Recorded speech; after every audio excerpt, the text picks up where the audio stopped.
It was the 1970s.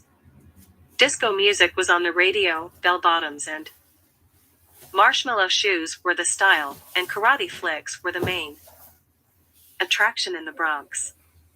American pastime? Baseball was for those who could afford it, and for the rest of us was stickball using one's mother's broom or mop as a bat. Most joined gangs to protect their turf while others got into church not to get hurt. Welfare and food stamps were the pride of the household, for unemployment and oppression were the factors.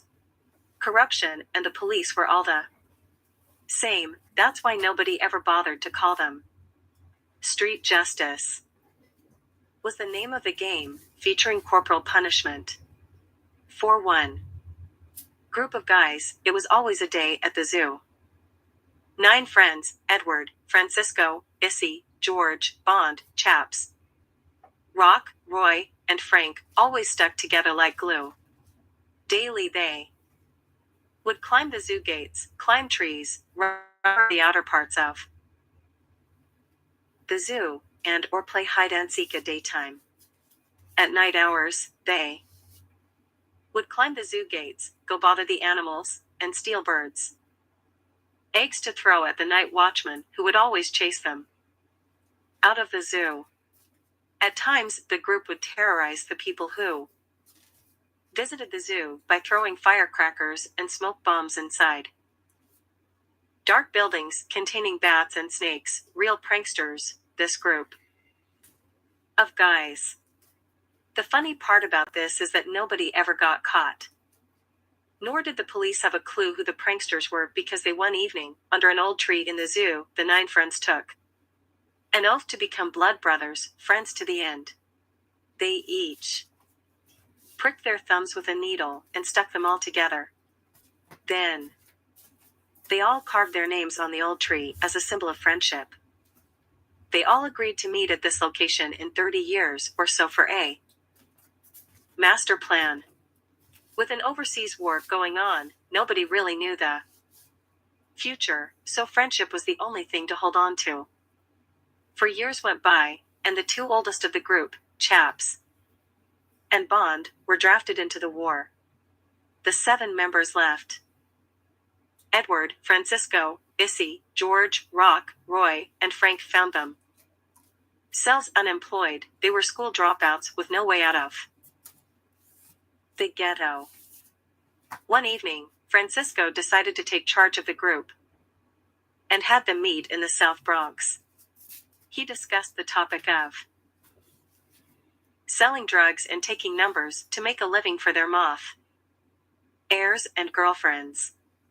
They all agreed in this money-making plan and decided to call themselves the Sevens Gang. They all started by pitch ING drugs to local drug dealers to build up collateral and respect on the streets of the South Bronx. Meanwhile, Chaps and Bond were fighting for respect in the streets of Saigon.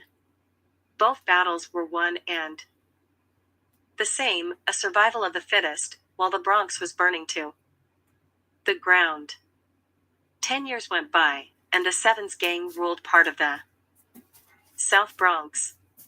One member, Issy, ran the numbers of the Southern Boulevard, paying off corrupt cops and politicians to keep them in place. George and Rock opened up an illegal betting casino on East Tremont with poker machines, crap tables, roulette tables, etc., also with cops on the pad. From the goodness of his heart, Francisco set up a nickel bag coke operation on East 180th Street for those who couldn't afford coke and had police rookies turning over their shields for the stuff. Edward, Frank, and Roy decided to cook and sell crack. A new wave of drugs. Edward decided to take a course in banking in the day and cook crack at midnight hours to learn how to finance money resources. Meanwhile, the whereabouts of Chaps and Bond were unknown. Rumors were that they went AWOL. The money poured in like a flowing river. Cops began buying lakefront properties in Buffalo, New York, the Catskills, etc. Moving their families away from urban minority areas with corrupt monetary benefits. The police played Monopoly with the minorities daily with no get-out-of-jail-free card. All of a sudden, the Bronx cops didn't want to live in New York City anymore. They all started moving. The mob was left to keep order in the streets, street justice again. Rap music was beginning to catch the wave. The money being made was taking up much space in the apartment. Already there were 2 rooms packed ceiling high and wall to wall with 10s, 20s, and $5 bills. It was probably about $2 million or so. Something none of the 7 knew how to handle yet. Francisco was in charge and knew he couldn't go to the bank with the cash, so he decided to buy many cars at an auction and make them New York livery cabs. They all agreed to also rent a garage to service the motor vehicles. Soon the cash flow began to circulate there by exchanging the old bills for new ones, laundering the money using legitimate businesses. Francisco talked the gang into opening up a supermarket on East Tremont to supersize the laundering operations. Bodegas were already being taken over by other ethnic groups, so the gang didn't bother with old times. Instead, the gang began to invest in land. They began to buy land in Puerto Rico, a commonwealth of the United States. They knew the IRS wouldn't come looking for anything there. They also began getting mega land in the Dominican Republic for future withdrawal of liquid cash assess. It was now 1985, and rap was at full swing with the move. Meant everything that happened in the streets was rapped on the radio, shooting everywhere, drive-by shootings, all-out street wars. Drugs were in demand, especially crack. Edward was now working as a banker and helped with laundering the finances. They dropped the gang name to avoid turf wars. Finally, after all these years, Bond showed up alive and well. He claimed that Chaps was missing in action and that he was taken as a prisoner of war. Bond seemed to have been missing in action himself.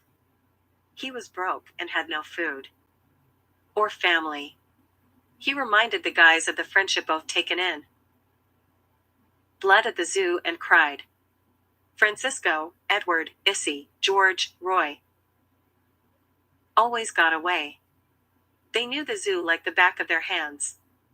Rock and Frank circled around Bond and hugged him and said, "Now we are the 8 Balls Club," being they never brought kilos of coke, only in 8 balls at a time. This way, the Drug Enforcement Agency wouldn't come after them. "Kilos are for suckers," the gang exclaimed. They immediately took Bond to get cleaned up and live with them. Edward even opened up a bank account in his name. The club now vowed to secrets and dress codes, keep it plain and stupid. Only wear t-shirts, jeans, and sneakers and not too much gold, standard street guy, not a mobster wearing a $2,000 suit. This would make the FBI notice everything. The number 1 rule of all was, say no to drugs, another secret. It was now 3 years later, 1988. The 8 Ball Club was in full swing. They had drug runners, drug peddlers, bolita number bears runners, Puerto Rican lottery runners, etc., all sorts of workers. Except killers, because thou shalt not kill. Besides, it's bad for Boosie. Ness. Meanwhile, the mob was busy blowing one another's brains out. In Brooklyn, gangster rap lives on until the break of dawn. So they say. At the White House, the president caught wind of the new dawn, the mob killings, cop killing records, etc., and put his foot down. All of a sudden, laws were passed in Capitol Hill to change what was going on in America, and the 8-Ball Club, without a worry in the world, continued their operations. Meanwhile, the FBI went after the Bronx mob for the next 4 years. Business began to boom at East 180th Street. People came from across the George Washington Bridge to buy bundles of drugs. Coke, dope, crack, etc. It was 24 hours of non-stop sales. All you could see were New Jersey plates, Pennsylvania plates, Delaware plates, and even Boston plates, all driving down the South Bronx. They sure didn't come to sightsee or visit the first African American mayor. Many drug dealers had to fly to their native lands and dig holes in their land to hide millions, while the feds battled it out with the mob. The Drug Enforcement Administration took notice and went after the Colombian cartel full force. Drug seizure laws were placed in effect for seizure of all properties, land, homes, cars, boats, money, jewelry, etc., anything that was purchased with drug money. Harsher punishment was doled out for those caught selling or buying drugs. The 8-Ball Club now began to worry and needed to hide their money. Bond learned in the war that the enemies dug tunnels to hide weapons, POW, etc., so he suggested to hide the money nearby. They picked the perfect spot, the old tree at the zoo. Francisco told Bond that they would get together at nightfall with the needed equipment to build a small tunnel in the enclosed wooded area. Francisco took charge of the accounts and told Edward to close out most business accounts for a total of $500,000. They all went and hid the money along with the weapons as suggested by Bond, a real trooper. Bond was back in the day. They cleverly wired a street lamp to supply electrical power to their manhole, or foxhole, as Bond would state it. They vowed to protect the money daily by taking turns going to the zoo as visitors for a change. It was now 1990. The Bronx was in an all-out war for the drug spots. Every drug dealer was shooting other dealers to take over their turf and earnings. No pain, no gain, was the street saying. Best friends shooting, best friends for the taking, brothers setting up brothers for the taking, anything goes in this drug war. Many began sticking up drug spots for the illegal money. Besides, they couldn't call the cops. Many began sticking up number spots, and many PLE began to rob their mothers, fathers, sisters, or brothers, all for the hit of crack. Weapons of choice were the 9mm, Mag-10, or AK-47. Just to go to the store was a mission. The Bronx was a complete battleground filled with Army-issued weapons, green boxes and all.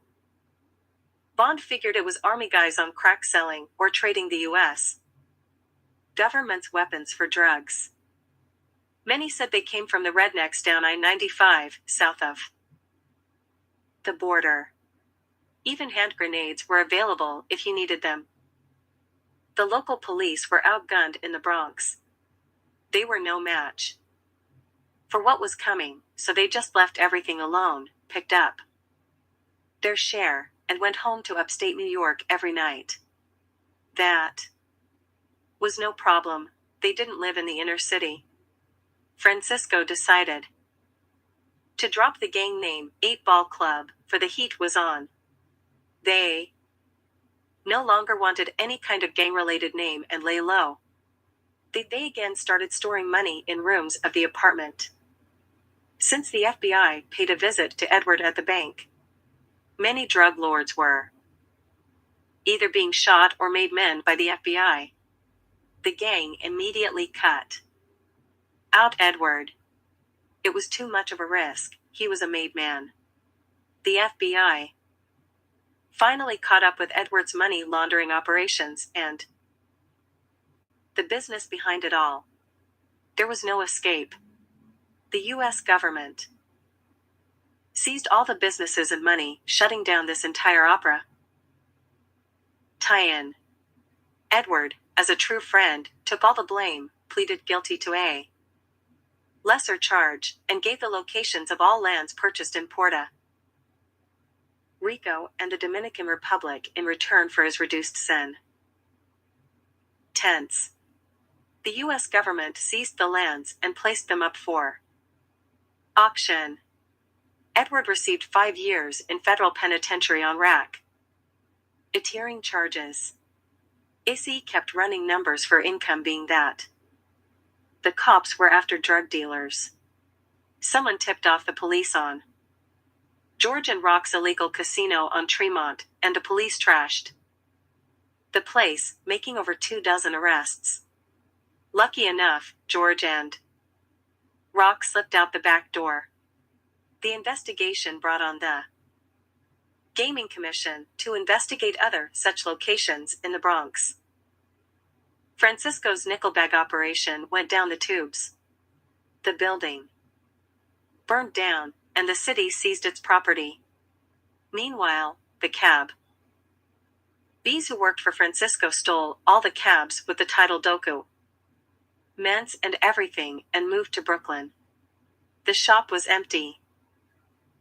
Being the cars were purchased with drug money, Francisco couldn't report them stolen. Slick move on part of the cab drivers. Afterward, the shop was raided by police on a drug sales tip. Police found N.Y.P.D, and Francisco immediately closed the shop. All the gang had left was the crack spot with Frank and Roy running the show and S.E. running numbers. The guys knew the end was coming because the law was changing and people vowed to take back the streets. It was the year 1992. A man who played the saxophone was the president, and America took notice of this great man. The drug dealers laughed at the idea of this man stopping crime in America. It was no joke. This was the man who gave back the streets to the POPLE. We the people, that is. Gun laws changed, and this brought the Bureau of Alcohol, Tobacco, Firearms, and Explosives, ATF, U.S. brought government agency into the Bronx to bust the drug dealers. The Drug Enforcement Agency worked side by side with the ATF and wiped out the South Bronx. Frank and Roy were busted for smoking the prod. They vowed not to use along with guns. The money needed to bail them out had to come out of the hidden funds at the secret zoo. Location. Francisco, Bond, George, S.E., and Rock had to come up with $200,000 because of the amount of guns found at the crack spot. They all agreed to bail the Blood brothers out and went to the zoo hideout to get the money. The boys group who were now men had to face the music. At the hearing, Frank and Roy were sentenced to 5 years on probation, and the U.S. government seized the $200,000 bail as undeclared tax dole. Lars, a real bombshell. The criminals in the Bronx began to feel the pressure placed on them by a U.S. president as well as a new mayor in New York City. There was nowhere to run or nowhere to hide. S.E. kept running numbers on Southern Boulevard to keep the funds at the zoo safe. Some of the guys had girlfriends and began getting soft. They didn't want to sell crack anymore. Edward was serving his time like a true friend. Francisco placed junior drug peddlers on the streets to sell dime bags of coke. That failed, the dealers would either get busted or steal the bundles. There was no loyalty in this business anymore. Even the lookouts would be turncoats. The new mayor had creamy nails on the grill, the mob was history, and the blue wall of silence came crashing down. Issy one day dropped some number sheets on the floor and forgot about them, and along came some cops from Manhattan South on a tip-off to investigate the joint. Cops spotted 357 action on the sheets and arrested Issy with the evidence. What a dummy. This cost the gang 50,000 big ones. Issy was given 5 years on probation and now took the numbers in the parks. Frank and Roy started up the crack smoking again. Francisco hit the coke with George and Rock. Bond ended up in the Veterans Health Administration Medical Center for Post-Manic Syndrome. At the zoo, Francisco noticed the funds were low and decided to split the money by giving each member $25,000, setting aside Edward's share. They all agreed to take $25,000. Hardly ever came out at daytime and spent most of the day sleeping. Each. Francisco reminded them of the master plan and brotherhood oath taken 10 years ago at the zoo location. Bond stood up, gave a salute, and quoted, "Death before dis. Honor." Everyone stood and agreed with what Bond stated and yelled, "To the brotherhood." Each took their share and headed home. It was now January 1994. 2 years had gone by, and Edward was released from federal prison on good behavior with 1 year pro baton hanging over his head. He headed to the Bronx to join up with the Brotherhood once again. By this time, the guys knew the stakes and that the odds were against them. Street-level drug dealing was a thing of the past. Everyone was getting busted left and right. They discovered the U.S. government agencies, such as the DEA, F.B.I, and ATF were using satellite tracking methods against the streets of the Bronx. They could observe all street-level action with the use of satellites. They could pinpoint every detail of the streets, drug deal, airs, where they hit the bundles, the money pickups, and every car used by drug dealers. Most of them thought the people were ratting them out or that informants were giving information on their opera tie-ins. Nothing could be further from the truth. Pictures speak louder than words, especially video surveillance using satellite tracking as informants to seal the fate of the so-called street-level drug dealers. This new wave of technology did not only catch the dealers, but now the buyers as well. Now the buyers were taken by surprise by new federal laws set in place without their knowledge. Anyone caught buying the drugs would have their cars, motorcycles, or even bikes seized by the police. Thousands of buyers lost their motor vehicles. Because of this new federal law, the pressure was on, and the heat was in Washington, D.C. The man who played the saxophone knew the beat and the score of the game. Were taken by surprise by new Bond, who had military experience, got the guys together one evening at the zoo to discuss what was going on in the Bronx with this street crime unit and the feds. He explained how certain military task forces operated and how the police were using similar operations with the feds. The guys were surprised on how Bond, a veteran of the United States, knew so much of what was going on. Francisco stood up and declared war on the street crime unit as he snorted some coke. Bond laughed and said, "How are you going to fight Casper the military ghost?" Everyone was puzzled with this statement and said not a word. Bond began to explain, "You cannot fight what you can't see, nor hear yet feel its existence, the ghost being satellite tracking. The new wave in crime fighting, gentlemen." The guys could not believe what they were hearing. They hardly ever watched television with being in the streets all day. Edward agreed with what Bond was saying and suggested a plan. To Francisco and the guys, he said, "What if we started a phone operation, selling drugs by phone calls only? They can phone in how many they want and set up a meeting place to get them inside build ings, public parks, etc., somewhere where the police wouldn't notice. Sales of drugs. So much of what was going on." Francisco said that it might work, and Bond agreed that it was a perfect idea. Francisco told George and Rock to rent a one-bedroom apartment around Bronx Park South to be near the zoo hideout. He told Roy and Frank to go and print up 10,000 business cards with a local phone number that Bond would get from the telephone company that morning.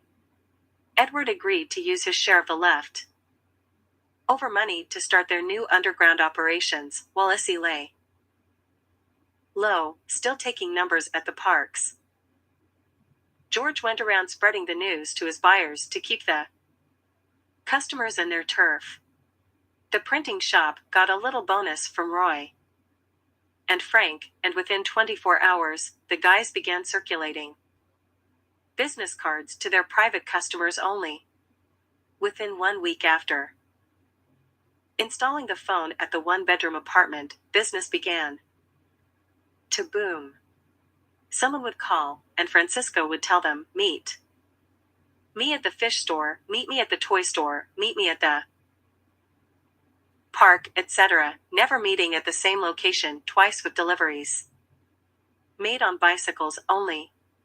Francisco manned the phone at the apartment as Bond, George, and Roy cut the coke and dope and made bundles for sales.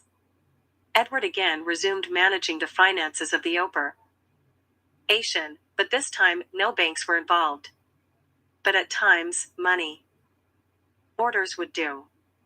Issy stayed in the park, taking numbers as well as serving as a walkie-talkie lookout for nearby cops or unmarked vehicles. Rock, Frank, and Issy stayed in constant communication outside and reported to Francisco inside the apartment. Rock and Frank were the delivery men on dirt bikes. Bond explained the tours of duty for law enforcement watches and demanded no drugs be sold with children around, therefore, restricting sales to being after 4 o'clock in the afternoon. The cops' 4 to 12 tour of duty. Everyone agreed to this plan. Meanwhile, the foolish street-level drug dealers and buyers were getting hit hard by the street crime unit daily with the constant arrest of those same people. The more drug spots got shut down, the more business cards Francisco and Bond got printed. The guys weren't making millions, but they sure were cutting the mustard. No police officer could touch the gang, they were untouchable. The new mayor was taking the credit for making the streets safe again for all New Yorkers and promised to do more using the police department as his clutch. The Bronx became a police state with police brutality on the rise. The South Bronx was getting the worst of it, the East Bronx to follow. Guys were taken to City Island, not to eat, but to get beat. Police also had their hideouts for personal street crime unit affairs. No thug was safe anymore. The people took back the streets as land. Lords raised their rents sky high, the price people had to pay to get the streets back. girlfriends or wives who had their thugs impries. One could no longer pay the higher cost of rent on welfare and were forced to move in with parents or family, sometimes leaving every thing behind as they were evicted by the city marshal. Many were forced out of state and out of the Bronx because of no rent control on these buildings once ruled by drug dealers. The people won back the streets, all right, with the mayor getting all the glory. It was now January 1996. 2 years had gone by, and the S.T.O.M.P playing president won a second term in office. Don't stop thinking about tomorrow was his slogan.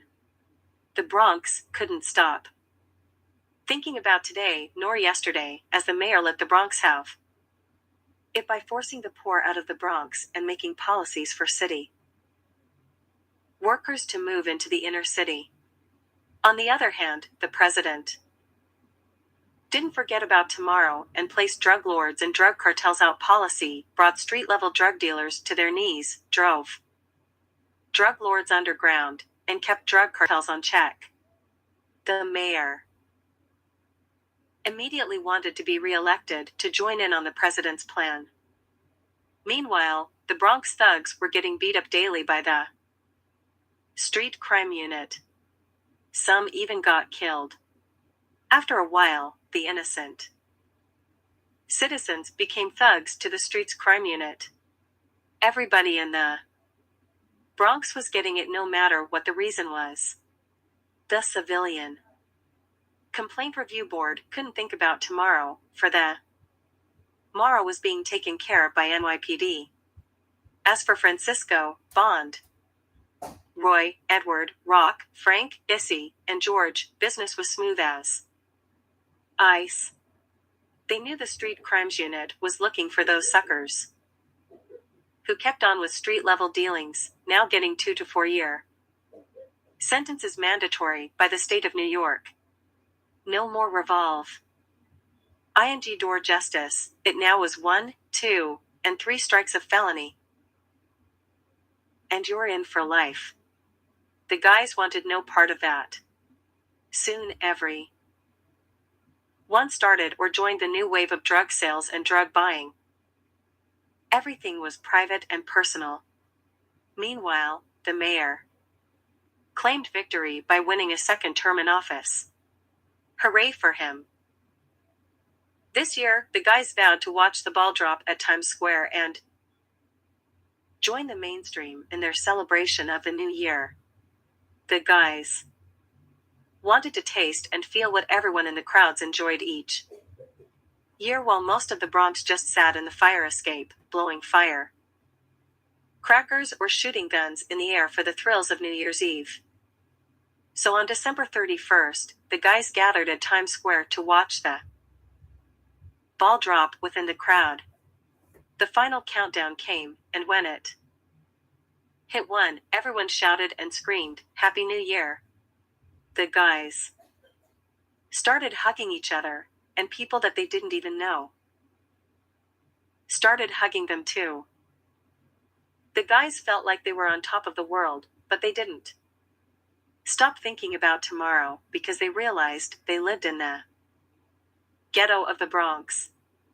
They sadly left the mainstreamers, knowing the facts, the truth, of who they are, the Bronx. They all ran to catch the number 2 train back home. On the train, Bond told the guys that watching the ball drop would be part of their master plan if they don't make it to the year 2001. Francisco agreed and said, yes. December 31st would be perfect for our master plan at the zoo. On his agenda, passing new gun laws with the 3 strikes and your rest of the guys questioned what the plan would be, and Bond told them not to worry about tomorrow. They all laughed and agreed to whatever plan suited them fine. They got back to the Bronx and wished everyone a happy new year. It was now officially 1998. The gang had everything running smoothly. The drug spots were in ruins. Many people quit drugs and went into rehabilitation programs because of the junk that was being sold on the Bronx streets. It seemed that nobody could get a hold of the real stuff. Street-level punks were cooking up homemade coke, using aspirin and speed and other hallucinogens in their mixture and mixing cancer pills, morphine, downers, and other hallucinogens to make fake heroin in Bronx apartment kitchens. It was a real mess out there for street-level drug dealers. For the fun of drug operation, it was for members only. No one sold to new customers or strangers. A rat couldn't even fit through the cracks. That's how organized the drug lords demanded it to be. The gang would change their phone number. BR every 6 months without detection. New cards were printed also to keep business running smoothly. Carrying guns became a fool's nightmare. There was a 1-year mandatory sentence, for starters. If the gun was linked to any bodies, the sky was the limit. When the Toys for Guns program opened, the gang loaded the joint with automatics. No questions asked, right?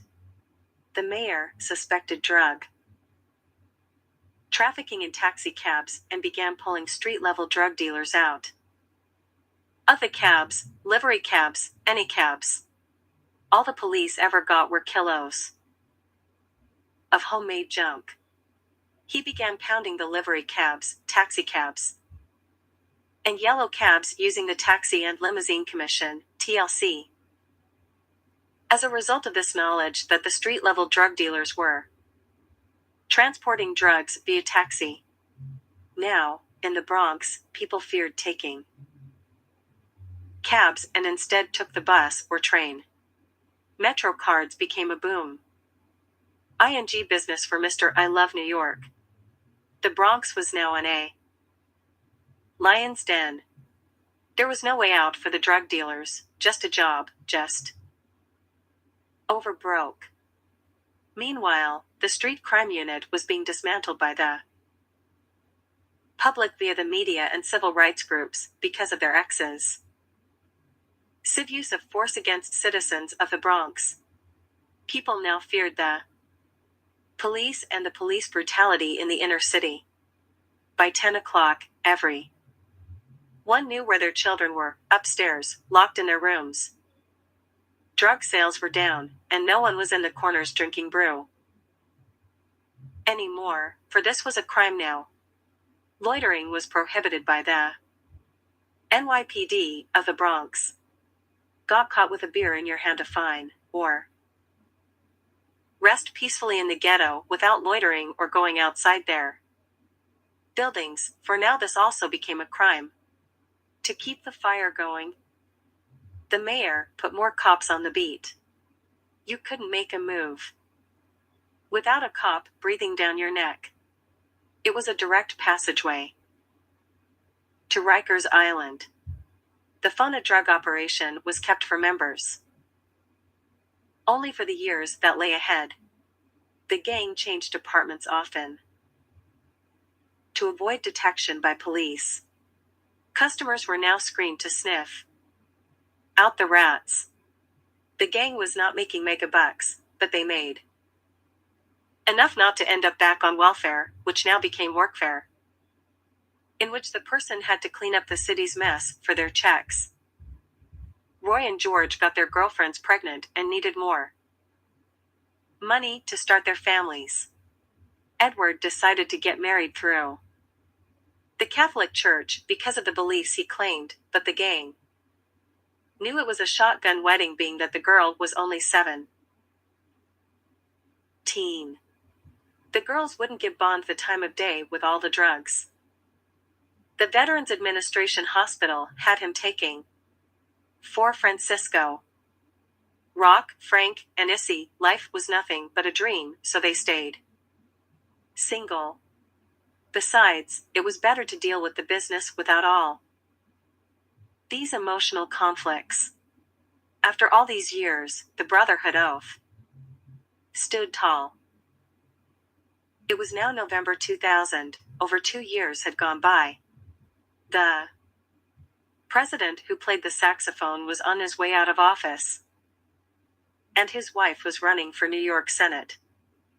The polls were in her favor. The phone drug operation began to increase in sales being. It was an election year. People began demanding drugs like coke and dope again. The phone was ringing off the hook. Francisco cheered, because he knew once they got rid of the sax-playing president, every thing would go back to the way it was. Bond explained to Francisco that this new president who might win was the son of a former president, so he shouldn't get so cocky or foolish with their operations. Francisco said, "We will wait after the holidays to put into effect our master plan. It's been 30 years into our brotherhood, and we must stick together."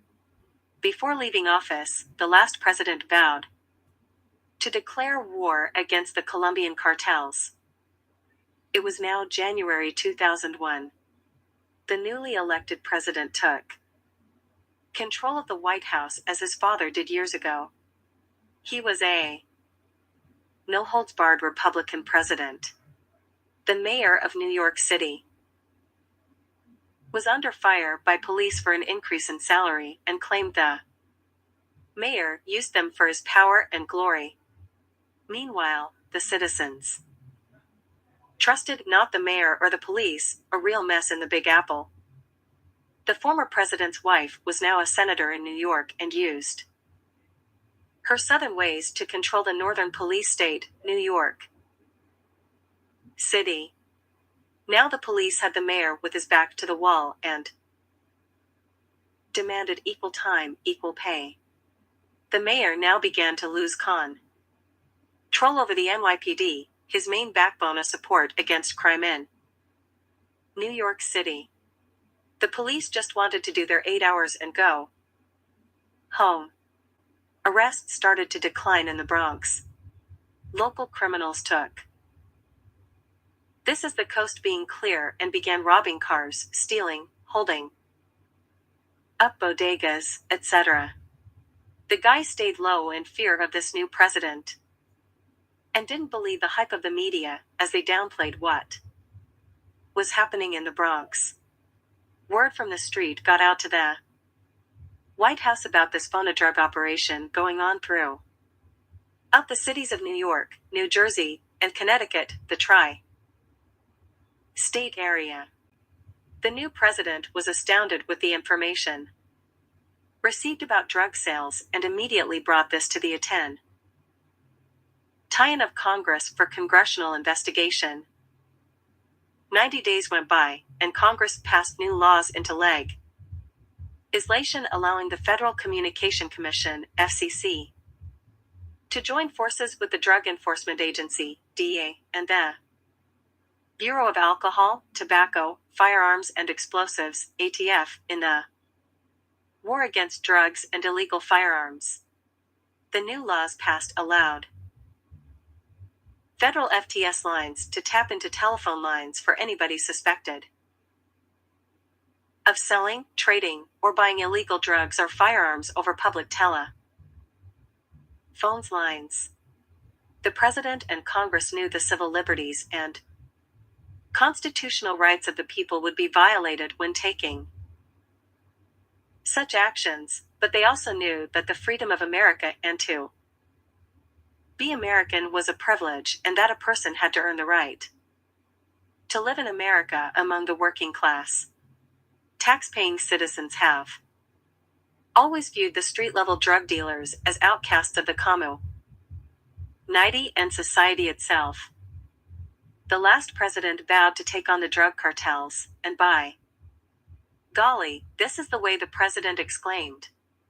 The issues were taken to the Supreme Court, the highest federal court, for approval of a top-secret U.S. federal government probe involving the FBI as team leaders. Under special guidelines, the Supreme Court allowed the Sting, the FBI, FCC, D, ATF, and N.Y.P.D. were now the force of vengeance for those who hurt America. This would be the biggest bust since the French Connection in the Bronx, exclaimed the FBI director. Meanwhile, back in the Bronx, Francisco was busy taking orders for coke and dope in a different apartment with Bond and Frank now making deliveries to change the faces of the delivery men. Everything seemed normal out in the streets. S.T.O.M.P kept up with the numbers in the park and called in every half hour to report whether or not the coast was clear. Rock, Roy, and George cut the material and bagged it into bundles, while Edward kept up with the finances. The guys kept up with the media reports to be updated with what was happening to the police department and the mayor. Little did they know that the plan the U.S. government had no leaks to the media. It was foolproof. At the White House, the president set the date for his operation, President's Day, February 19, 2001. Federal FTS lines would officially intersect with the FCC lines, starting with public New York telephones, then the public New Jersey and public Connecticut telephones to link calls to illegal criminal activities in the tri-state area. These would be recorded by the FBI via ETS, Federal Communication System, for further development of criminal cases against violators of federal laws and the United States of America, as well as the state of New York, the state of New Jersey, and the state of Connecticut. The new president made this an executive order to be carried out on February 19, 2001. It was now February 14, 2001, Valentine's Day. Most of the guys were with their girls, while Francisco and Bond cut the drugs and made bundles for the days to come. S.T.O.M.P took his turn in making deliveries since the numbers were slow on Valentine's Day. Everybody wanted to buy things for their sweethearts. All seemed quiet and calm, but it's always quiet before the storm. Little did anyone know the party was about to begin. February 19, 2001. The police again staged a protest against the mayor. They rallied in front of his mansion with the Police Benevolent Association for hours, harassing the mayor. The media was on the scene, and the mayor threatened the police with martial law if their civil disobedience and insubordination continued on his turf, the mansion. Police immediately left the premises to avoid the use of the Uniform Code of Military Justice, in which a mayor has the option of using in such disobedience involving his own police department. Trying to overthrow a city official, especially its own mayor. News broadcasts scatter everywhere. Washington, D.C., looked on as their plan was in effect. They had steady control over New York's finest. For the only souls who knew about this plan were the mayor and the police commissioner.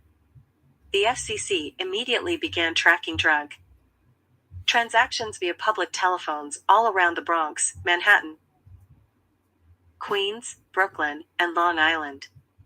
The FTS federal lines intersect with the FCC lines for the FBI to record drug transactions over public telephones to build the case for the U.S. government as well as the United States of America. The same actions were taken in New Jersey and Connecticut states. Nearly 5 months went by, and it was July 4, 2001. The FBI had secretly recorded thousands and thousands of drug sales via pub licked telephones, establishing its case for the U.S. federal government in the interest of the United States of America. As the Operation Contin through the tri-state area, back in the Bronx, Francisco changed his drug sales to another apartment and changed his phone number. Again, to avoid detection. All the guys started celebrating the 4th of July that evening by blowing up firecrackers and all sorts of fireworks. Near the zoo, Francisco asked Edward to go back to the new apartment and pick up most of the money and coke so they could hide it in the secret zoo location for their master plan at the end of the year. As Edward left to go to the apartment nearby, a number of unmarked vehicles arrived at the building of their last apartment. It was a raid, with federal agents all around the place. They broke down the door of their last apartment and wrecked the place. Francisco and Bond called on their walkie-talkies to warn Edward of the danger headed his way, but the dummy had his walkie-talkie shut off. Meanwhile, the phone rang in the new apartment, and Edward started to take drug orders with the FBI closing in. Sure enough, the FBI uncovered the exact location of the spot, and boom went the door of the apartment on the 4th of July as a massive amount of federal agents flooded the area. Edward, with no way out, jumped out the 4th floor apartment window like a true kamikaze, falling to his death. People started screaming and blamed the feds for throwing Edward out the window. The FBI secured the building and seized the money and drugs inside the 4th floor apartment. Meanwhile, downstairs, a small riot broke out between the feds, the police, and the Spanish community. The people shouted out, "Killers, you killers," and "You killed Edward," as Edward lay face down on the pavement. Francisco and the rest of the gang thought the same thing. "Jesus, they killed Edward," Bond exclaimed. The gang immediately went into hiding in their secret tunnel beneath the zoo. Everyone was crying as their teeth were chattering from the fear of Edward's gruesome death. Meanwhile, the FBI, the DEA, the FCC, and the local police were having it out with local gang members. It was the 4th of July, all right. Bang, bang, boom, boom, went the weapons of the gangs and of law enforcement. At the end, many law enforcement officials were injured, but many gang members were also injured and many arrested for obstruction of justice and held accountable for the money and drugs found in the apartment, which was over $1 million. Some people were at the wrong place at the wrong time and never learned to mind their own business. Edward was buried days later at St. Raymond Cemetery. The Brotherhood didn't attend. Instead, they came at nighttime to pay their respects, the information of his whereabouts given to Bond by Edward's wife. They jumped the cemetery gates to see him. The gang knew this was the end of the line for them. Bond was losing his mind and wanted revenge on the cops and the feds. Everybody headed back to the hideout in the zoo. Rock, Roy, George, Issy, Frank, and Bond told Francisco there must be revenge to honor their fallen brother as they all snorted coke all night. Bond told Francisco, "It's been 30 years now. Let us do the master plan now." George then quoted a phrase from the Bible, "It shall be like the days of Noah's Arkansas." Then Bond stepped in and said, "That's it, Noah's Ark." The rest of the gang looked puzzled. Noah's Ark, they all said. Yeah. Noah's Ark, exclaimed Bond. We will use the animals from the zoo to get back at the police. Now Francisco sat down and let Bond take command of the master plan, the final battle, the end. And they all snorted coke. Bond was sick to think of such a plan, but it was the war that made him this way. Francisco got into Bond's head and began to feel the plan out. Francisco said, yes, we will coke up all the animals in the zoo with mixture of coke and rat poison. Using dart guns, we will inject the drugs into the wild animal population. Francisco then explained. Other smaller wild animals, we will crop dust them with rat poison and angel dust using small fans. Francisco explained detail by detail how to make the wild animals furious again. Afterward, they would unleash the fury unto the streets of the Bronx for the day of the zoo. This will be our master plan. Bond was elated with the plan, and they all agreed on getting back at the Bronx for killing Edward. For the meantime, everyone lay low in the hideout. Bond thought that he was in the war again and gave orders to all of them. Francisco went along with the orders to accomplish the Moss Tur plan. Bond set the day to attack the cops in the Bronx, December 31, 2001, New Year's Eve at the stroke of midnight. All the guys were puzzled about this date but went along with the soldier of fortune. Bond went on to explain the plot of his master plan. He said, we must kidnap the main man who administrates the zoo 3 to 4 animals, and most of the security team. The zoo administrator must be forced at gunpoint to convince all employees without argument that relievers for their duties will be available while they are granted 3 days off for the holidays. During these 3 days, nobody will be feeding the animals. Instead of food, the animals will receive high doses of coke mixed with rat poison to make them furious and wild. Enough to have them bust out of their cages. Angel dust will be used for the small animals, using dart tranquilizer guns filled with drugs. Gates securing the larger animals will be cut, leaving them able to charge toward the pathway to freedom to the streets of the Bronx a half hour before the Times Square ball drops, giving us time to release the zoo administrator and make our getaway, Bond exclaimed. Francisco and the guys couldn't believe what Bond was about to do for the Brotherhood. Francisco told Bond that he was insane. Everyone laughed, thinking Bond was joking, and Bond slammed Francisco to the ground and told him, this is not a joke. Man, are you guys in or out of the Brotherhood? Francisco got up and said, whatever you say, Bond, and the rest of the gang agreed to his master plan. After this, no one dared to laugh at Bond. The guys stood at the tunnel for 3 weeks, getting food only at night, cleaning themselves up with baby products, and N.Y.P.D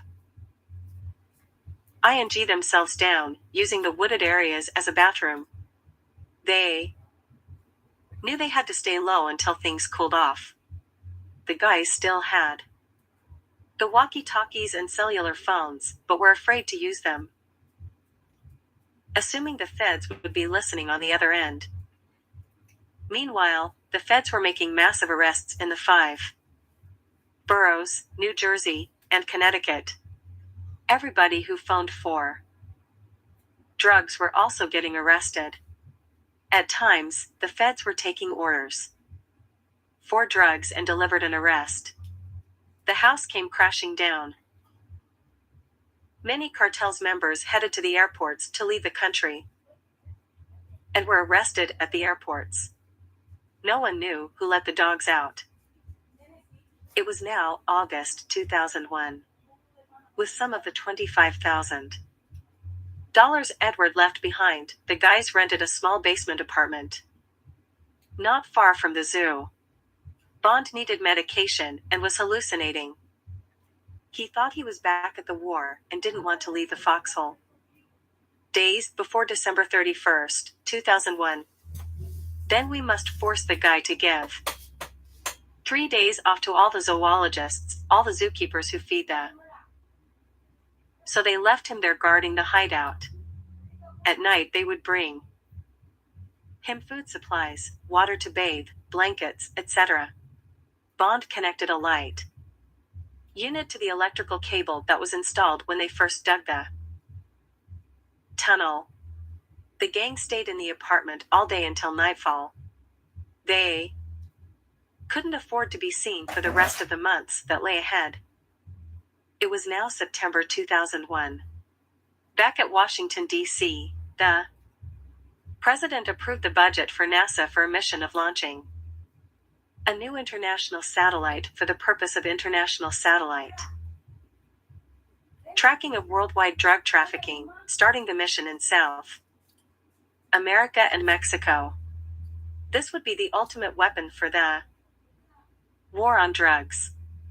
America would now be able to take their coastal lines back and free them from this past criminal enterprise that had cruelly destroyed America, the home of the brave.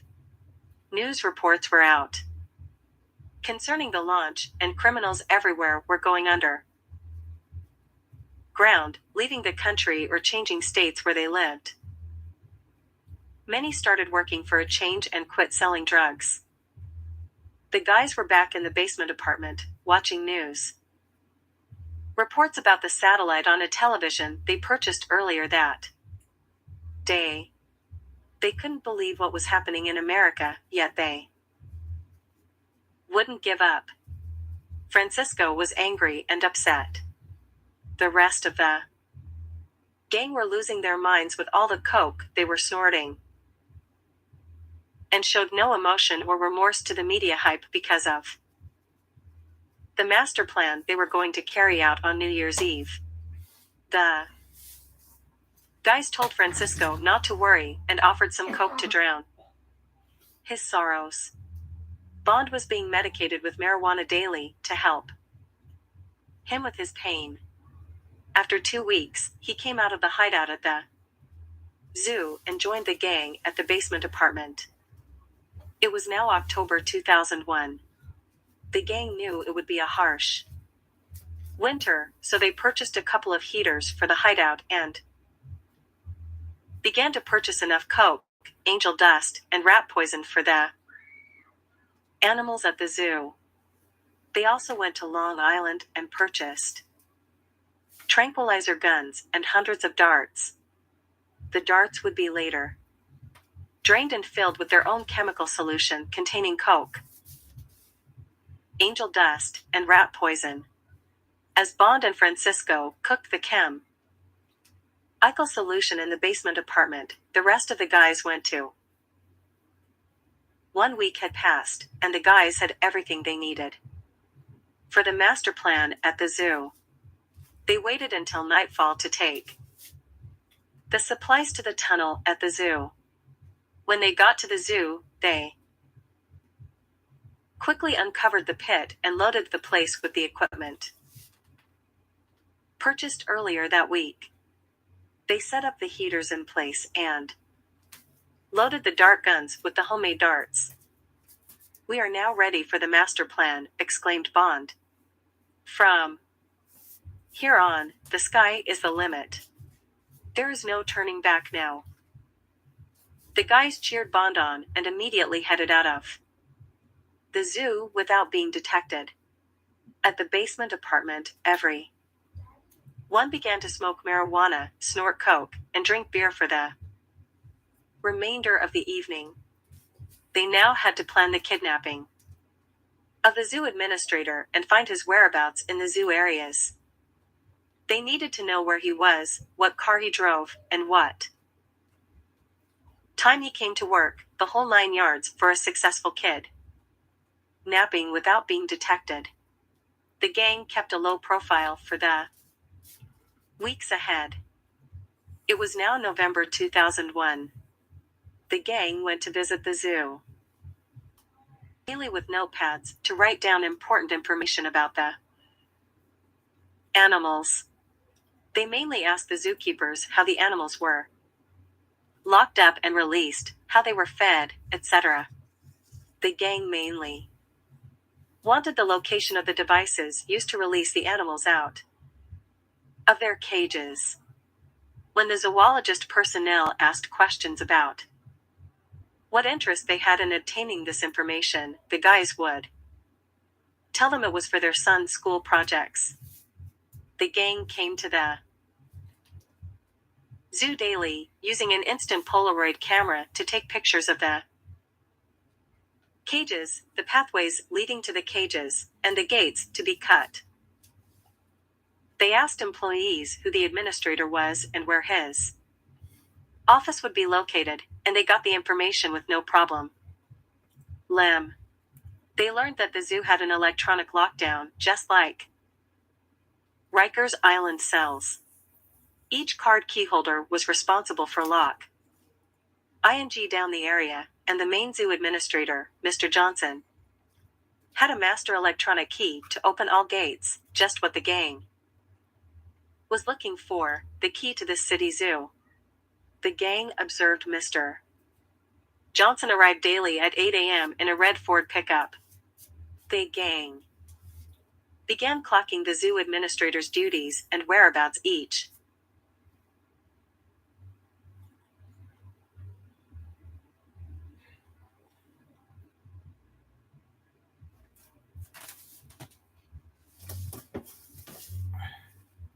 purchased lock cutters and wire cutters. 1 week had passed, and the guys had everything they needed for the master plan at the zoo. They waited until nightfall to take the supplies to the tunnel at the zoo. When they got to the zoo, they quickly uncovered the pit and loaded the place with the equipment purchased earlier that week. They set up the heaters in place and loaded the dart guns with the homemade darts. "We are now ready for the master plan," exclaimed Bond. "From here on, the sky is the limit. There is no turning back now." The guys cheered Bond on and immediately headed out of the zoo without being detected. At the basement apartment, every one began to smoke marijuana, snort coke, and drink beer for the remainder of the evening. They now had to plan the kidnapping of the zoo administrator and find his whereabouts in the zoo areas.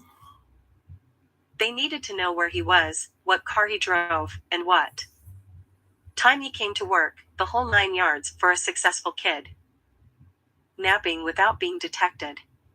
The gang kept a low profile for the weeks ahead.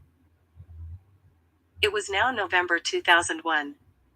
The gang went to visit the zoo, daily with notepads to write down important information about the animals. They mainly asked the zookeepers how the animals were locked up and released, how they were fed, etc. The gang mainly wanted the location of the devices used to release the animals out of their cages. When the zoologist personnel asked questions about what interest they had in obtaining this information, the guys would tell them it was for their son's school projects. The gang came to the zoo daily, using an instant Polaroid camera to take pictures of the cages, the pathways leading to the cages, and the gates to be cut. They asked employees who the administrator was and where his office would be located, and they got the information with no problem. Lem. They learned that the zoo had an electronic lockdown, just like Rikers Island cells. Each card keyholder was responsible for lock. ING down the area, and the main zoo administrator, Mr. Johnson, had a master electronic key to open all gates, just what the gang was looking for the key to this city zoo. The gang observed Mr. Johnson arrived daily at 8 a.m. in a red Ford pickup. The gang began clocking the zoo administrator's duties and whereabouts each day, setting up the kidnapping plot. The gang observed him carrying the master key everywhere he went. Through the window on the door, Francisco observed the time clock of the employees set in his office and observed the payroll book on his desk that contained all the employees' addresses and phone numbers. Francisco called the gang over, and they took quick pictures of the area. Bond said, "We will need that book to secure our master plan. When we kidnap this Mr. Johnson, we need to ensure we get all these vital documents pertaining to all zoo employees, especially zoo security." Thanksgiving was coming up soon, so they went back to the basement apartment to lie low for the next 2 weeks. They were too close to their master plan to fail now. Meanwhile, news reports talked about NASA launching the new international satellite on December 1, 2001, at the Kennedy Space Center in Florida. NASA reported all systems were go for this launch date. Other news reports talked about the phonodrug operation bust going on the tri-state area and how there would be more arrests daily as the FBI compiled secret evidence against all involved in this new wave of crime hitting the city. Bond shut the TV off and said, "You see, men, the war is still going on. Back in the war, the fight was for rubber trees. Now it's for monopoly, who gets the best deal at Park Place. It's the Americans who allow drugs to come into America. In the first place, it was used as a means to keep the minorities down and hooked on drugs. It's not just one person to blame, especially the ones down on Wall Street, holding all the chance cards to this deadly game. We waited 30 years or so. Where is our chance?" Bond exclaimed. Francisco stood up and shook Bond's hand. "You're right, Bond. The Brotherhood never stood a chance in this game, but the master plan will prove one thing to this so-called Bronx. And that is we are all nothing but animals in a caged society. Nobody is going to stop what is coming to them on New Year's Eve. They will feel the fury of the Bronx. Let us seal the fate by smoking this pipe of marijuana and take a moment of silence for our fallen hero," Francisco exclaimed. Us and wild. They all became restless and began punching the walls.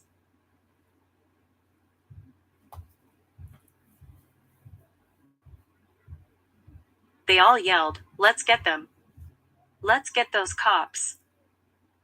The time will come, the time will come." Bond ordered the guys to relax and gave them lots of coke to snort. Now Bond brought the crew into his world, his mind, his understanding of war with Casper, an unknown, unseen enemy, for sure. Bond kept up his ritual with the guys for 1 week.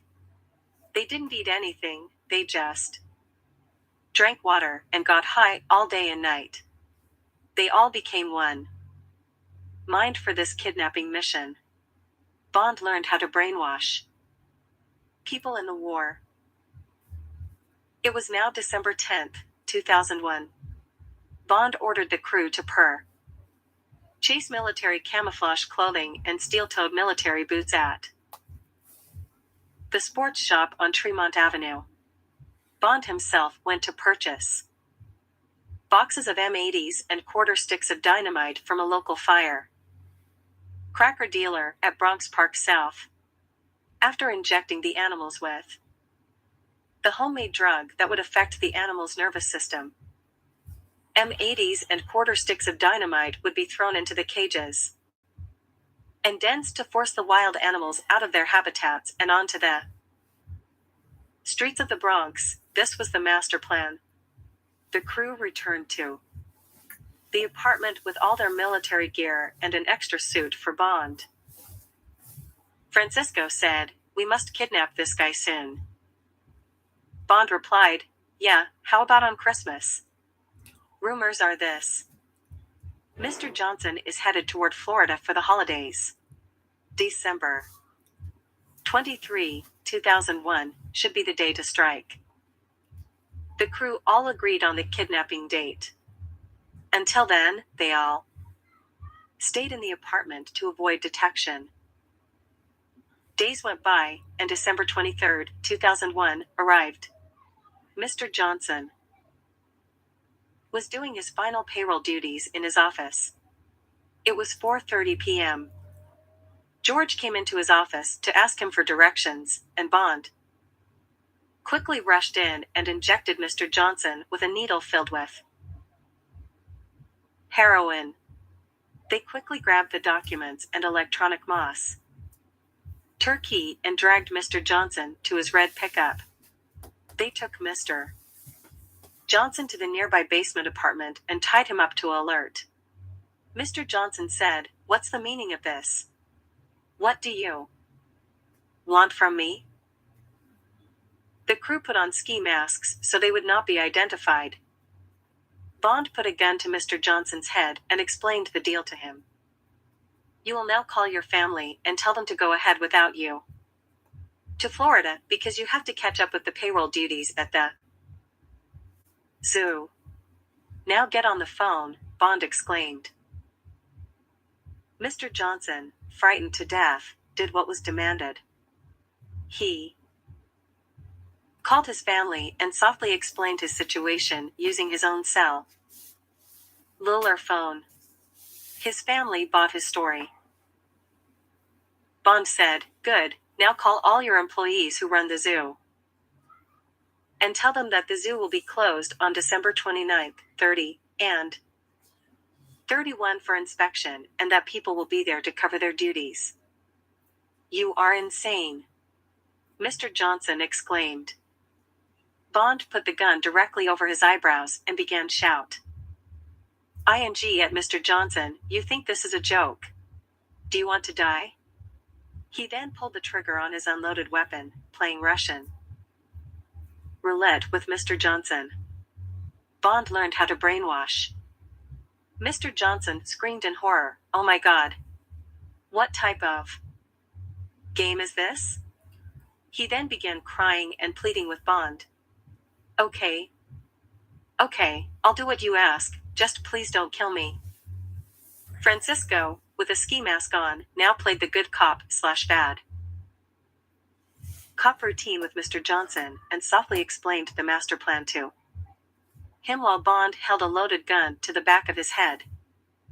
Mr. Johnson was given an injection of coke and began talking over the phone quickly, giving the 3 days off to every employee found in his payroll book.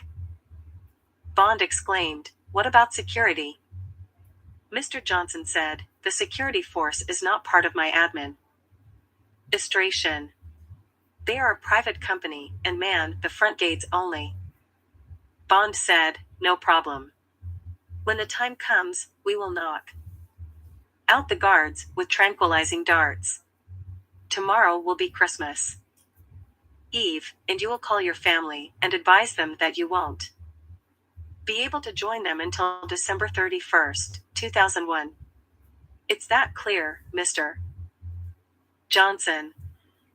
Mr. Johnson said, "Whatever you say, boss. Just don't kill me." Chair. Mr. Johnson was out like a light. The dope put him to sleep.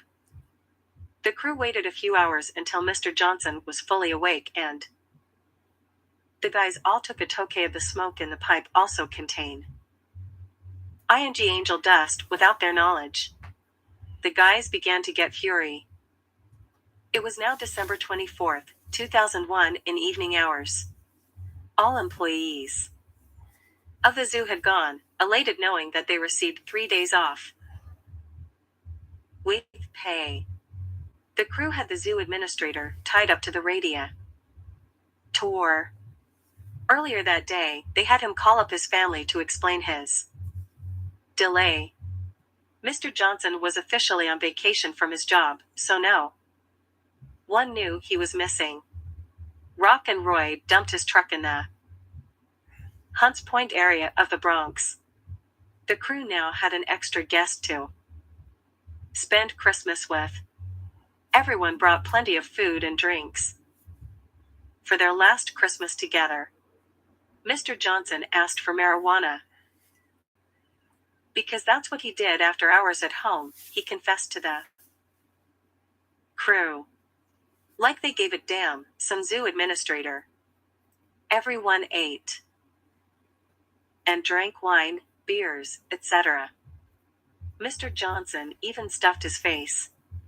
They sang Christmas songs, watched TV, and broke out the marijuana, which Mr. Johnson couldn't get enough of, as well as the coke. It truly became a white Christmas then. The crew kept the party going until a.m. hours of Christmas Day, and by then, everyone was drunk, including the zoo administrator, Mr. Johnson. Christmas Day was spent sleeping off the hangovers. The remaining days that lay ahead were spent roaming around the zoo and checking out the security guards' positions and schedules. The crew clocked their every move. It was finally December 29th, 2001. The crew was ready for the master plan.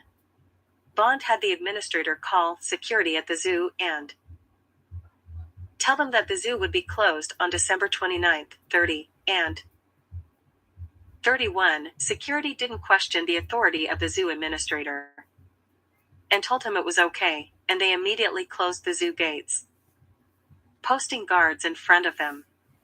The guys waited until 4 p.m. and grabbed their gear to head toward the zoo hideout. They left Issy behind to watch Mr. Johnson and agreed to keep in radio contact using their walkie-talkies. The crew arrived at the zoo and hid until nightfall. They each put on their military camouflage gear and boots. Bond led the assault team out the tunnel and said, if the guards get too close, shoot them with a tranquilizer dart. Not the ones we intend to use on the N.Y.P.D. Males. Each of you will only have 2 tranquilizer darts, so don't miss. Do you understand? Bond immediately got into war mode and shouted, let's move out. Each man was loaded with hundreds of darts with a single shot pistol. Bond and the crew knew the zoo ever since they were kids, so they knew more or less which animals to hit first. They sabotaged the gates first, cutting fence links, cutting locks, etc. This took a couple of hours. Most of the animals were inside because of the cold temperatures outside, 37 degrees, to be exact. Bond said, okay, the master key will open any cage. Let's hit the bears first. With the administrator's key, they opened the doors to where the bears were and used the electronic pass key to gain entrance to the bears' cages. They immediately shot the brown bears and black bears with the darts containing the coke, angel dust, and rat poison mixture. The bears went wild. Bond screamed, get back, get back. We won't release any N.Y.P.D. males until December 31st, 2001, at midnight. They slammed the gates and repeated the same action on most of the population. They hit the polar bears, lions, tigers, elephants, bobcats, black panthers, wolves, gorillas, monkeys, giraffes, buffalo, horses, donkeys, beavers, alligators, antelope, deer, baboons, moose, zebras, oxen, woodchucks, penguins, moles, gnus, orangutans, bison, etc. The guys hit everything and anything that moved that night, and repeated the dosage before daybreak. The guards didn't suspect a thing. Bond called Issy and confirmed Phase 1 was completed. It was now the morning of December 30th, 2001. Bond and the crew got a couple of hours of sleep and snorted some coke to keep awake. They managed to steal some zookeepers' uniforms and put them on, and they acted like they were coming on shift. They walked past the guards at the front gate and went to take care of business. They waited until noon and again fed the animals with drugs. They would sweep up any darts they could bing that the animals were getting furious because of hunger and couldn't get sleep. When 4 p.m. came, the guys walked out the zoo, acting like employees at quitting time. The guards didn't suspect a thing. The crew quickly got something to eat and quickly returned to the hideout in the zoo. The guys said, yes. They radioed Issy, confirming Phase 2 was completed. They stood in the hideout, resting until nightfall. When night came, Bond again led the men into battle, assaulting all the animals again with double the dosages from before, but this time they even assaulted the larger birds such as eagles, hawks, owls, vultures, etc., any bird that bit. This madness continued until the AM hours of the next day. Phase 3 was completed. It was now doomsday for the Bronx, December 31st, 2001. New Year's Eve. The guys rested for 4 hours and walked past the front gate again as employees wearing zookeepers' uniforms. The N.Y.P.Mals were furious inside. They were not fed in 3 days, and no water was given to them, just drugs. The animals were bouncing off the walls with their bloodshot eyes from not getting any sleep. The animals were trying to crash out of the cages with fury and anger. It was no longer a zoo in there, but a jungle. The guards at the front gate didn't even notice all the noise the animals were making, being that they were too busy listening to their Walkman radio on full blast with their headsets glued to their ears. Bond noticed the guards' actions and said, okay, let's zap the animals one more time, and again they repeated their dosages of drugs to all the animals and birds. This seemed to quiet the animals down, like they were hooked on drugs. And hooked they were.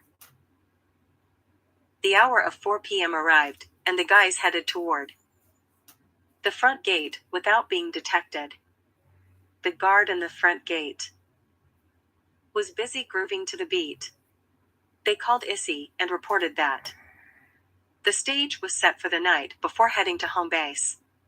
The guys all went back to the basement apartment to shower up, eat, and rest until nightfall. The zoo administrator, Mr. Johnson, had no idea what was going on. The guys let him take a shower and began to treat him nicely, but they still needed to tie him up until midnight. The hour of 9 p.m. rolled around, and the guys were getting restless. Francisco and Bond gave the men final instructions on the master plan they were about to carry out and knew that from here on, there would be no turning back. All headed to the zoo hideout to gear up for this disaster. They wanted to let New York City have Mr. Johnson. When they got to the zoo, all the animals were making loud rumbling sounds as if they all were roaring out of control. The loud noises could be heard from outside the zoo gates. People passing F.B.I would notice the loud sounds and questioned each other on what was going on in the zoo. The guys knew they had to act fast and carry out the master plan sooner than they had planned. Bond insisted on letting the smaller animals out first, starting at 11 p.m. and larger animals thereafter. Without hesitation, they waited in the hideout until the final hour of the master plan. It was finally 11 p.m., December 31st, 2001. The hour has come. Let's do it, Bond exclaimed. The crew began opening all the cages that held mostly all the smaller animals such as birds, monkeys, penguins, moles, snakes, etc. The smaller animals were wild and furious and quickly scattered, heading toward the main gate. Bond quickly instructed George to cut the locks of all the zoo gates and let the animals crash out of the zoo and onto the streets of Southern Boulevard, Bronx Park South, Bronx Park East, and Fordham Road. By the time they let out most of the smaller animals, it was 11:30 p.m. The people in the streets took notice of all the birds flying around, monkeys jumping on top of cars, and penguins holding up traffic on Bronx Park South, so they began calling the cops. Bond said, "Okay, this is it," and gave the crew hundreds of M80s and quarter sticks of dynamite. He instructed them to blow up many M80s every time they opened a cage of the larger animals. They would start off with the elephants, being who was going to get in the way of charging elephants. They opened the elephant cages and noticed the elephants were furious and mad, so they immediately exploded lots of M80s. This made them charge outside toward Southern Boulevard. They quickly moved to every cage, repeating the same actions. They released the lions, tigers, zebras, buffalo, giraffes, horses, baboons, antelope, deer, moose, orangutans, bison, gorillas, polar bears, donkeys, alligators, gnus, bobcats, black panthers, wolves, etc., all animals in fury. Meanwhile, at Times Square, the ball was dropping. 5, 4, 3, 2, 1, Happy New Year 2002. At this very moment, there. It by all means. Issy was left behind to guard the zoo administrator. Was a loud explosion at the zoo, and herds of animals were charging in fury down all directions of the Bronx streets. It was like a rumble in the Bronx, but with animals, man against beast. The worst part about this was that the animals had not eaten for 3 days and were hallucinating from the illegal drugs injected into their bloodstream. There was a citywide alert bulletin broadcasted on the emergency broadcast system to the televisions, but mostly no one in the city noticed the bulletin because everyone was too busy celebrating New Year's Eve. The mayor couldn't be reached at this hour. It was the day of the zoo. It was a jungle out there. Furious lions and tigers began ing the public as the voracious animals they were. Animals spread out for blocks, covering all areas of the Bronx near the zoo. People were getting trampled by herds of wild buffalo and bison. Monkeys began climbing the fire escapes of buildings, while the gorillas and orangutans pounded on the people hanging outside their buildings. Eagles came crashing through folks' windows as vultures dined on human remains left over by lions and tigers. Baboons attacked at random as black panthers hid in the city trees, awaiting their prey. Black bears, brown bears, and polar bears teamed up as a football team and mowed the people down. People would walk out their buildings and be trampled by antelope and deer zooming by. Many looked out the windows only to find a giraffe looking into their eyes. Wolves ganged up as a pack and left no trace of their victims, but bones. Elephants charged at police cars and turned them over, crushing men to death. As horses galloped through the windshields of many, donkeys just sat there, blocking the traffic, as rhinos and hippos rammed all sort of vehicles. Bobcats went up the number 2 and 5 train stations, attack ING people returning to the Bronx from Times Square. Many thought it was the end of the world, and others grabbed guns and shotguns, automatic weapons, knives, etc., anything they could get a hold of, and started fighting back. By this time, there were police helicopters, media helicopters, and FBI helicopters all over the Bronx area. Animals' rights activists observed people gunning down the animals in cold blood and took to the streets to defend the animals, as well as the zookeepers and zoo employees. A riot broke out in the streets of the Bronx, and at the same time, people were getting killed or injured by this jungle called the Bronx. The mayor was finally reached and notified of the situation in the Bronx, and he immediately called out the U.S. National Guard and put martial law into effect in the Bronx. Afterward, he contacted the President of the United States in Washington, D.C., to report the disaster going on in the Bronx. The President ordered the Pentagon to take charge of the situation in the Bronx. Meanwhile, people began breaking into storefronts and looting the Tremont and Fordham areas as animals ran past them. The entire police force in the Bronx was involved in stopping the rampage and had no time to arrest the looters. There was just screaming everywhere. Gunshots rang out, there were hails of bullets in the air, car horns were beeping, cars were crashing, and there were explosions as well. The master plan had worked, but the guys didn't expect that it would lead to such tragedy and disaster. The Pentagon ordered hundreds of amphibious helicopters with cages attached to them to secure the runaway zoo, as 2,000 U.S. military Marines armed with automatic tranquilizer guns were deployed from a nearby aircraft carrier.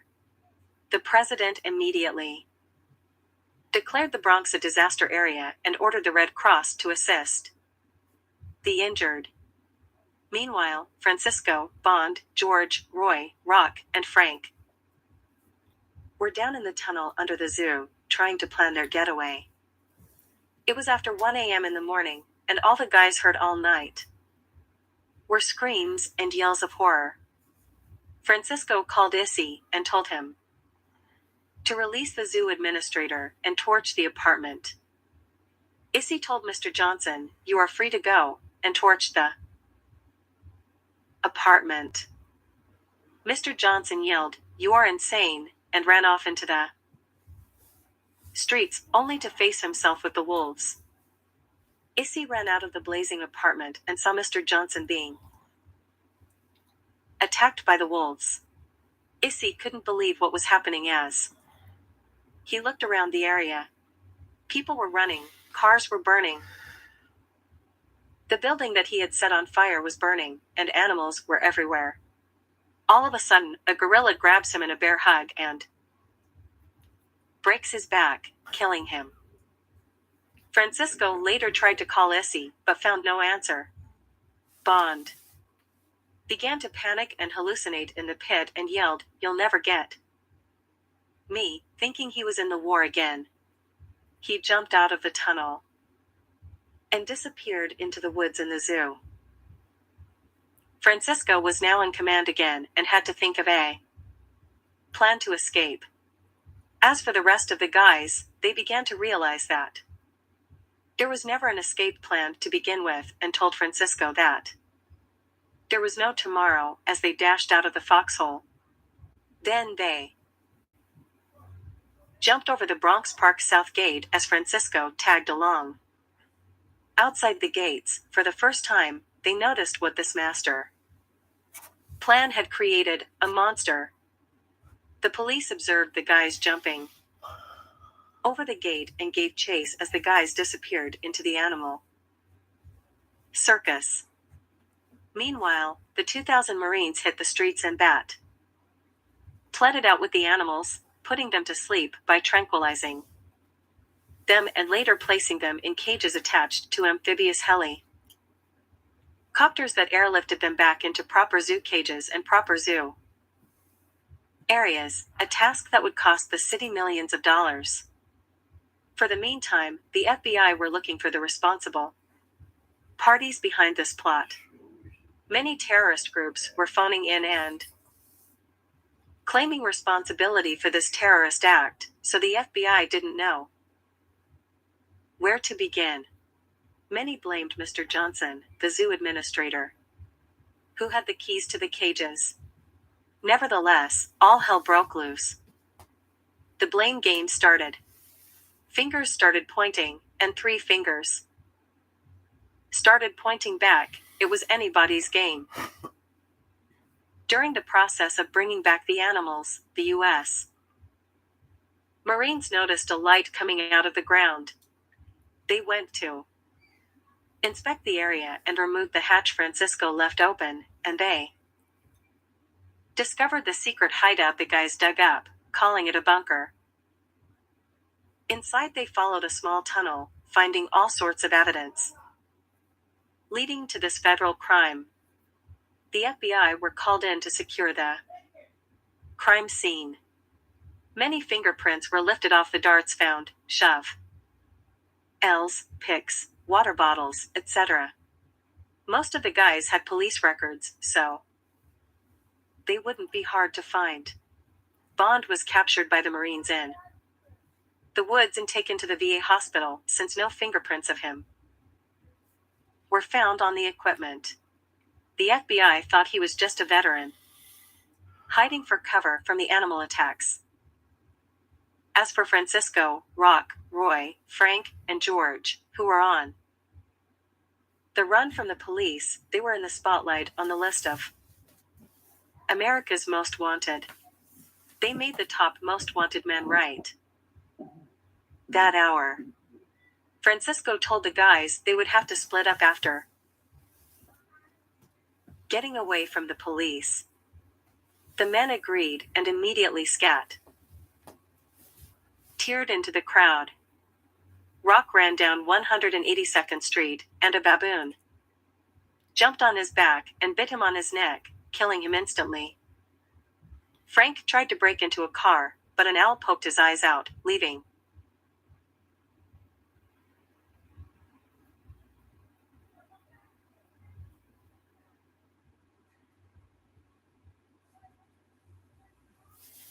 him blind and screaming for help. The crowd running the opposite direction pushed Frank to the ground and trampled him to death. George ran back to his neighborhood, but word out on the streets was that he and his boys were responsible for letting the animals loose in the hood.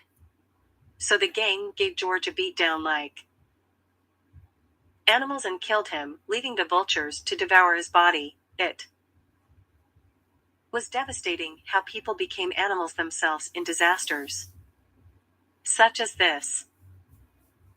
By daybreak, most of the animals were captured, but many smaller animals were still on the loose. Francisco turned himself over to the FBI and confessed his involvement in this evil crime against mankind and the citizens of New York City. The police were so furious with the criminals who did this to the Bronx that when they caught Roy in the early morning hours, they didn't bother to arrest him. They just unloaded their weapons, shooting Roy over 50 times, demonstrating the animals, the police have always been in the Bronx. After it was all over, the Bronx looked as if an earthquake had hit. Francisco was sentenced to life without parole for his part in this crime against humanity. Bond was transferred to the Upstate Veterans Health Administration Medical Center for years of observation. So it goes to show that drugs bring out the animal in all of us, and in the end, it's always like the day of the zoo.